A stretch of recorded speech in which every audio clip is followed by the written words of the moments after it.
Hello, dear students. Today we are going to start a new chapter, chapter 11, Lost in a Shop. This is the story of a boy who lost in a shop. Do you ever face this kind of situation in your life? If yes, what was your thought and what was your feeling at that moment? So let's just start this lesson. Let's read the starter kit first. Little children are always full of demands. They keep asking their parents for one thing or the other. Some even start crying when any of their demands is not met.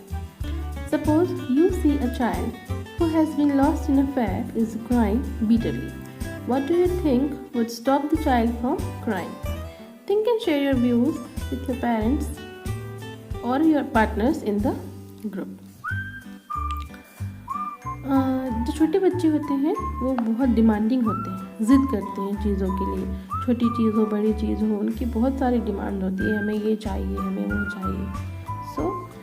उनकी demand अगर पूरी नहीं होती है तो वो क्या करते हैं? They start crying.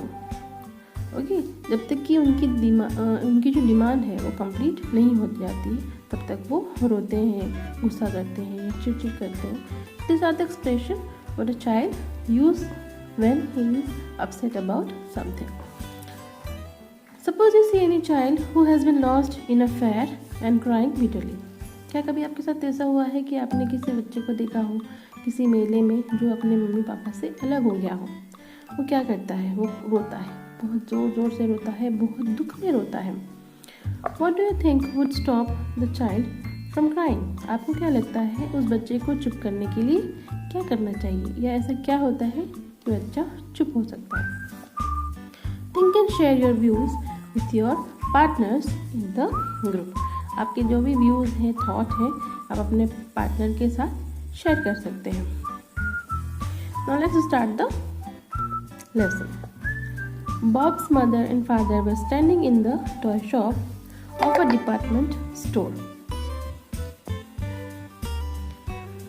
They were standing next to the till and paying for something. They did not let Bob see what they had bought. हमारी जो स्टोरी है वो एक बॉब नाम के लड़के की है. Bob's mother and father were standing in the toy shop of a department store. Do you know what is department store? So department store is a shop where many types of goods are sold in different sections or departments. Department store उसको बोलते हैं जहाँ पे बहुत तरह की चीज़ें मिलती हैं जिसके अलग अलग डिपार्टमेंट्स बने होते हैं. जैसे आप कभी मॉल गए हो, बिग बाज़ार गए हो, डी मार्ट गए हो, आपने वहाँ पर देखा होगा हर चीज़ के सेक्शन होते हैं. ग्रोसरी सेक्शन में जाएंगे तो आपको अनाज, दालें, मसाले मिलता है जो किचन का सामान होता है. टॉय शॉप में टॉयज़ मिलते हैं. So these are the departments जो एक बड़े से मॉल में बने होते हैं और अलग अलग डिपार्टमेंट में अलग अलग चीज़ें मिलती हैं. उसे ही कहते हैं डिपार्टमेंट स्टोर. सो बॉब के मम्मी पापा एक ऐसे ही डिपार्टमेंट स्टोर के टॉय शॉप में खड़े हैं. They were standing next to the till, और वो खड़े हैं next to the till. Till वो एरिया होता है जहाँ पे बिलिंग की जाती है, जहाँ पे रसीद बनाई जाती है, जो चीज़ें हम परचेज करते हैं उसकी पेमेंट की जाती है. एंड पेइंग फॉर समथिंग, और किसी चीज़ के लिए वो पे कर रहे हैं. They did not let Bob see what they had bought. लेकिन वो ये नहीं बता रहे हैं बॉब को कि उन्होंने क्या खरीदा है. Bob just look at the toys in the window, said his father, stay here until we come and collect you. अभी बॉब के जो फादर होते हैं वो उनके पास आते हैं. किसके पास? बॉब के पास. वो कहते हैं just look at the toys in that window. इस विंडो पे खड़े होके क्या देखो? टॉयज. जो डिस्प्ले होता है, दिस डिस्प्ले व्हेन द सारे जितनी चीज़ें डिस्प्ले की जाती है वो कहलाती है विंडो. ओके, सो वो अपने बच्चे से कहते हैं कि यहाँ देखो कितने सारे टॉयज रखे हैं, तुम यहाँ ध्यान रखना, हम अभी आते हैं. Stay here until we come and collect you. यहीं रुकना जब तक हम तुम्हें लेने नहीं आते. Bob wanted to see what his parents were buying. He knew it was something for his birthday but he didn't want to spoil the surprise, so he agreed to stay behind. Bob चाहता है कि वो देख ले कि उसके mummy papa उसके लिए क्या खरीद रहे हैं, क्योंकि छोटे बच्चे क्यूरियस होते हैं, उन्हें हर चीज़ जानने की ज़रूरत होती है. But he knew it was something for his birthday. लेकिन वो ये जानता है कि वो जो भी चीज़ खरीद रहे हैं उसके पेरेंट्स, वो किसके लिए है, वो बॉब के लिए ही है और उसके आने वाले बर्थडे के लिए है। But he didn't want to spoil the surprise, और वो इस सरप्राइज को ख़राब नहीं करना चाहता है। सो he agreed to stay behind. कितना अच्छा लगता है जब हम अपने अपने गिफ्ट खोलते हैं, हमें नहीं पता होता है कि उस गिफ्ट बॉक्स में से क्या निकलने वाला होता है। इसी सरप्राइज को ध्यान में रख के बॉब नहीं देखता है कि उसके मम्मी पापा ने क्या खरीदा है। He looked down every row of shelves in the toy shop. He could not see his parents anywhere. That was awful. He stood in the middle of the shop and began to cry. लेकिन जैसे ही वो पीछे मुड़ के देखता है तो उसके मम्मी पापा वहाँ पर नहीं होते हैं। There was only the lady who took the money. बस वहाँ पर वो लेडी होती है जो कि मनी ले रही थी। Bob looked around on all sides. सब तरफ देखता है। He looked down every row. वो सारी गलियों में, सारी रोज में जाके देखता है। In the toy shop, but he couldn't see his parents anywhere. लेकिन उसे अपने मम्मी पापा कहीं नजर नहीं आते। That was awful. ये बहुत ही बुरा था। He stood in the middle of the shop and began to cry. और जब उसे महसूस होता है कि वो खो गया है तो वो डिपार्टमेंट स्टोर के सेंटर में आके रोने लगता है। Suddenly Bob felt a hand on his shoulder. What's the matter, dear? Said a kindly voice. Bob looked around. तभी अचानक उसे अपने कंधे पे एक हाथ महसूस होता है और एक आवाज़ आती है, What's the matter, dear? क्या हुआ बच्चे? Said a kindly voice. एक बहुत ही काइंड वॉइस उसके कानों में आती है जो उसे पूछती है, क्या हुआ, तो क्यों रो रहे हो? बॉब पलटकर देखता है। He saw there was the lady who had been sitting at the till. Have you lost your mommy and daddy? asked the lady. ये वही लेडी है जो कि बिल बना रही थी, जो कि टिल के पास खड़ी थी। वो पूछती है, Have you lost your mommy daddy? क्या तुमने अपने मम्मी पापा को खो दिया है? Bob had always been told never to talk to a stranger, so he replied with a nod. Only tears were streaming down with his eyes. क्या होता है, उसे याद रहता है कि मुझे मम्मी ने कहा है कि किसी भी स्ट्रेंजर से बात नहीं करनी है। So he didn't speak any word. वो एक भी बात नहीं बोलता है। He just nod his head. That means वो अपना सिर हिला के जवाब देता है कि हाँ, मेरे मम्मी पापा खो गए हैं। बट उसकी आंखों से आंसू गिरते रहते हैं। Don't you worry, my dear, said the kind lady. You just stand here. I'll soon find where your parents are. कोई बात नहीं, चिंता मत करो, मैं जल्द ही तुम्हारे मम्मी पापा को ढूंढ लूँगी। ये लेडी उसे बहुत प्यार से बोलती है। Bob did as he was told, but he could not help crying. वो वैसा ही करता है जैसा उसे करने के लिए कहा जाता है, लेकिन फिर भी उसका रोना नहीं रुकता। He had never felt so alone and so afraid.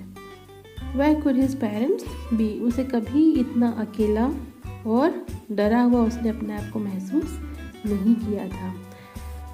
Suddenly a voice came over the loudspeaker which were placed around the shop.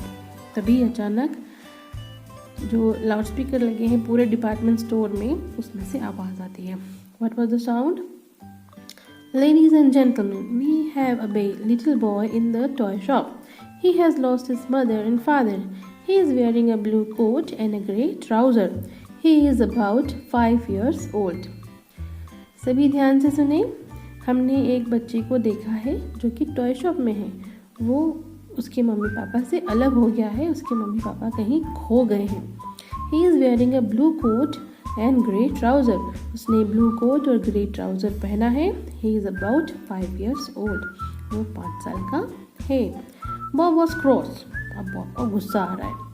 When he heard this, जब उसने ये बातें सुनी, I am not 5, I am 6 and I am going to be 7 next week, he shouted. और वो ज़ोर से चिल्लाता है, मैं 5 साल का नहीं हूँ, I am 6, मैं 6 साल का हूँ, and I am going to be 7 next week. That means next week उसका बर्थडे है जिसके लिए उसके मम्मी पापा गिफ्ट लेने आए हैं। तो वो कहता है, नहीं, मैं 6 साल का हूँ और नेक्स्ट वीक मैं 7 साल का हो जाऊँगा। तभी बॉब को एक आवाज़ आती है जो कहती है, हाँ हाँ, हमें मालूम है कि तुम 7 साल के होने वाले हो 1 साल नेक्स्ट वीक पे। बॉब की आवाज़ पहचानी हुई लगती है क्योंकि वो उसकी मम्मा की आवाज़ है। ही turn around and saw his mother standing behind him, और वो पलट के देखता है उसकी मम्मी उसके पीछे खड़ी होती हैं। Where have you been? cried Bob. रोते हुए बॉब पूछता है, आप कहाँ गए थे? We were doing a very special job, said Bob's mother. I am so sorry that you got worried. We were only in another part of the shop. We had told the lady at the till to keep an eye on you. हमें माफ़ करो बेटा, हम तुम्हारे लिए कुछ surprise plan कर रहे थे, इसीलिए हम शॉप के दूसरे पार्ट में थे और हमने उस लेडी से कहा था कि वो तुम पर नज़र रखे। Where were you doing? Sorry, what were you doing, Mom? asked Bob as he dried his eyes. वो आंसू पोंछते हुए पूछता है कि आप क्या कर रहे थे? You will find out on your birthday, my lad, said Bob's father, who had just reached there. तुम्हें जल्द ही अपने बर्थडे पे ये बात पता चल जाएगी मेरे बच्चे। बॉब के पापा उससे ये बात कहते हैं जो कि अभी अभी उसके पास आ रहे हैं। Bob found out his parents' secret when he opened the box of his present the next week. They had told him lots of time they were sorry to have left him alone in the toy shop. Bob को जल्द ही अपने mummy papa का surprise पता चल जाता है, secret पता चल जाता है, जैसे ही अपने बर्थडे पे अपना प्रेजेंट का बॉक्स ओपन करता है। और उसके मम्मी पापा उसे बार बार एक ही बात कहते हैं कि हमें माफ़ करो बेटा कि हमने तुम्हें उस दिन टॉय शॉप में अकेला छोड़ दिया था। And when he saw what they had bought for him he was so happy. लेकिन वो जैसे ही अपना गिफ्ट देखता है वो बहुत खुश होता है कि उसे पता चलता है जैसे ही कि उसके मम्मी पापा उसके लिए ख्याल आए हैं। I am proud of you mom, I am proud of you dad, Bob kept saying the whole day. और वो अपने गिफ्ट से इतना खुश होता है कि वो अपने मम्मी पापा को कहता है, थैंक यू, आपने जो मुझे दिया है मुझे बहुत अच्छा लगा है, and I am proud of you. So this is the story of a boy who was lost in a shop. His name was Bob, and he was not lost in the shop. The parents were in the shop only, but they were in the other part of the shop. So this is the story about how a child feel when he was alone. He feel afraid, he feel alone. So Bob was very courageous, but he started crying when his parents were not there with him. But the parents brought him a very good gift, and they also were very careful when they left Bob at the shop. So just try to read the chapter carefully and underline the words which is very hard for you. We'll do the exercise in our next video. Till then, bye bye.